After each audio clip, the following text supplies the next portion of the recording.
The new development bank is a bank by the developing world for the developing world. Founded in 2015, it is the BRICS Group's answer to Western-dominated financial system.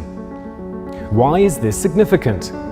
For the first time since the founding of the International Monetary Fund and the World Bank in 1944, the US has no influence in its governance. This is crucial because the Global South historically has had less say in such institutions despite their significant contribution to the global economy. The NDB as an international lender also aims to support developing nations more fairly by providing flexible financial assistance without requiring back payment in the US dollar. Since the 1944 Bretton Woods Agreement instilled the US dollar as the reference currency, it has always been weaponized by America. The US does what it wants and the other countries solve the ensuing problems. What sets the NDB apart?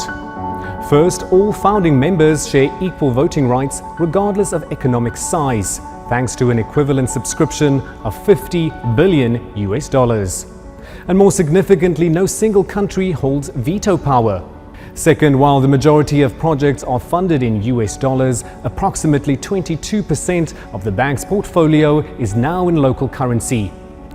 The bank aims to further increase local currency financing to 30% by 2026.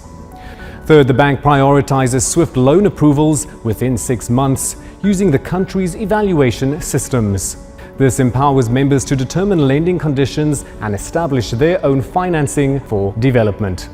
Its lean management structure also keeps loans competitive and costs low. In fact, credit rating agencies like S&P and Fitch have given it near top marks. And finally, any UN member can join.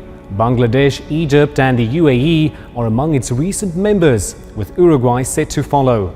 Saudi Arabia has also expressed interest.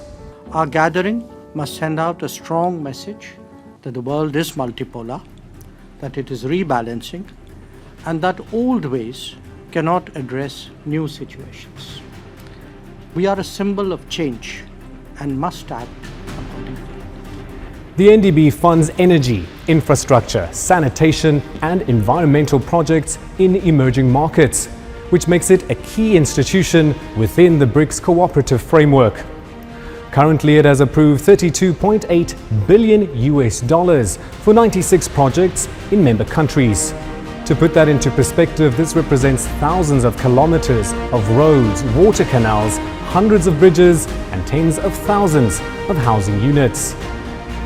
The new in its name symbolizes a fresh approach to development.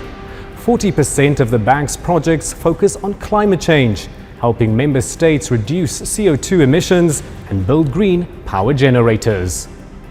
We will build a platform committed to development, financing infrastructure, and fighting climate change. NDB supports the member countries to fulfill their commitments. But it has not all been smooth sailing. Scaling up to compete with other development banks is crucial for global impact. Navigating geopolitical tensions among its members, like the Russia-Ukraine conflict, remains a concern. And increasing capital is vital to meet the growth demands and emergency lending as seen during the COVID-19 pandemic. Despite being the new kid on the block, the NDB's impact is noteworthy. It serves as a prime example of how countries from vastly different regions can work together as equals.